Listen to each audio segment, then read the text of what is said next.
This is our forum for mayors, pre-primary, and we're going to talk about three broad categories: economic development, business climate, and issues of good government. So with that, I think we'll just start over here with Charlie. Can you introduce yourself? And we'll go right around. I'm Charlie Bell. Okay. You can say a few words if you want, Charlie. Oh, okay. Wasn't sure what your No, it's fine. rules are. Charlie Bell, candidate for mayor.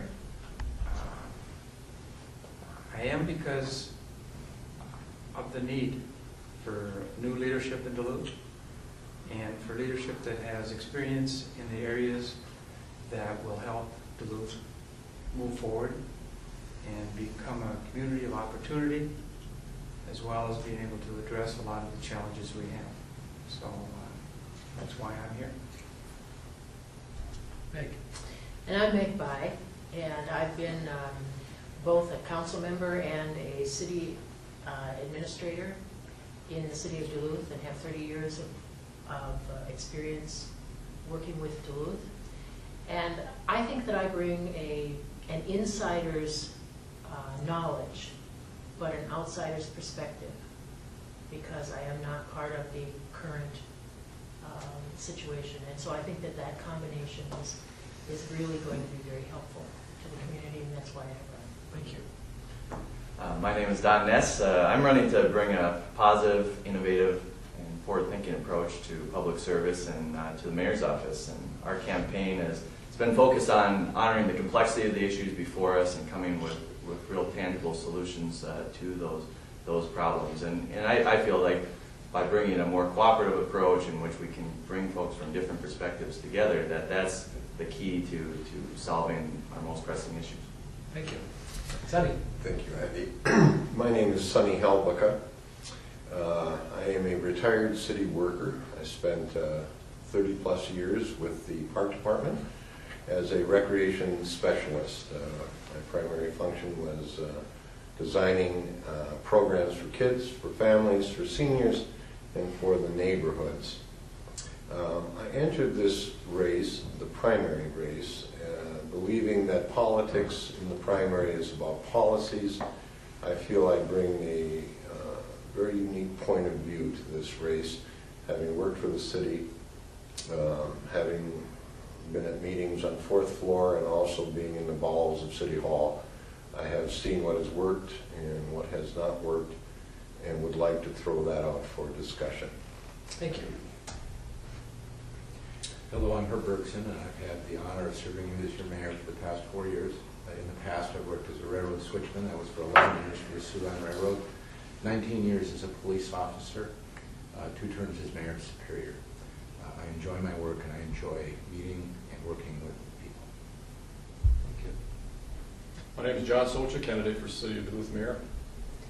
I'm offering to the citizens an opportunity to reinstill the intrinsic values of city government. The confidence that the citizens receive from their city workers will be reinstilled, and I'll do my best to serve the public to that end. Good. Well, let me just say first, thank you all for running and for serving, in your case, Herb. Anybody who puts themselves in that boat, I think, is to be respected and honored and thanked. Sonny, you mentioned something earlier about policy. And so let's talk about what kind of policies make good business climates, and what does a good business climate bring? And we'll just start out with that, and you can jump in. As I see you wanting to jump in, I'll kind of point at you. If in fact you are anyone who monopolizes the conversation, I'll not point at you, but go ahead. Well, I think good business policy from a government perspective is making sure that we're not in the way, that government opens the doors and has its city services available. I think also that city government, for good economic policy, revolves at looking perhaps not even so much at our past, but what our future can be. We have an incredible resource base here that I think we've just tapped with the Canal Park area. I think we have to look to new businesses and new ways, and I believe that lies with ecotourism. Just in the past month, I had the opportunity again to drive out to California, as we were talking earlier, and Back in the 60s, I spent a lot of time skiing at Vail, and it was just a winter hot spot. Now in the summer, it's busier than it was in the winter. The cars are full of bicycle racks and kayaks and people venturing forth out. And I don't know, a lot of people might think that, well, the Rocky Mountains are pretty special and pretty unique. Well, there's nothing quite as unique as Lake Superior. I think our hills, the whole southern portion, west of Duluth and south of there, our hills are open for trails and for development, and I think a great tourist resource. I think government has to lead us in that direction and make sure that we're not standing in the way. Okay. You know, you talk about business climate, and I've been on these forums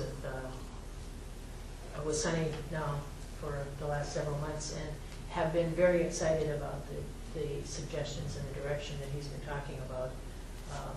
But I think when it comes down to business climate, it isn't so much the climate of the environment, so to speak, and what we can do and the ideas that are out there, because those are there.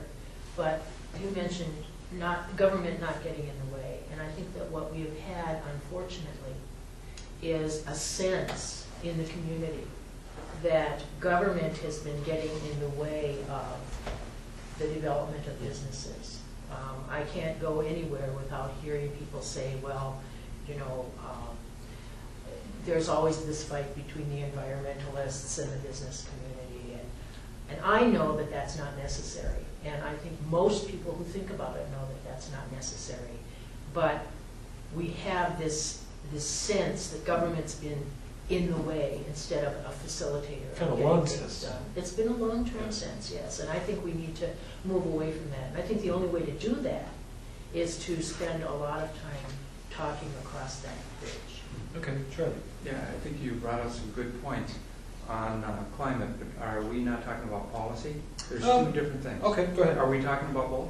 I think we can, sure. Okay, because policy is a very interesting topic, because when you talk in terms of the government determining how they're going to be involved in developing a business policy, because I don't think our city government has ever developed a policy. I think they've been struggling for decades trying to determine what role they should be in this community in business development, in facilitating economic development. They vacillate, but they also are all over the place trying to do everything that they can, and when they try to do too much, they don't do a lot of things very well. So less is more?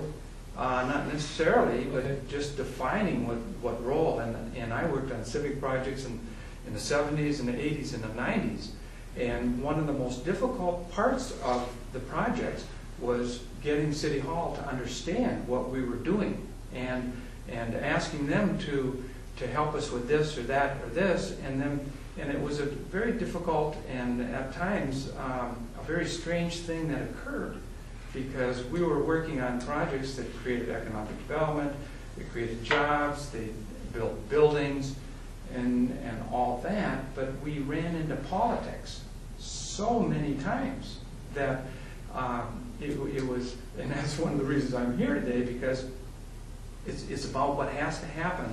It's the mindset in City Hall. Everything that occurs in a community, whether it's tourism, business, expansion, permits, fire station, police, revolves around what happens in City Hall. And if City Hall doesn't have a clear understanding of its role in the community, everything doesn't work very well. It just doesn't.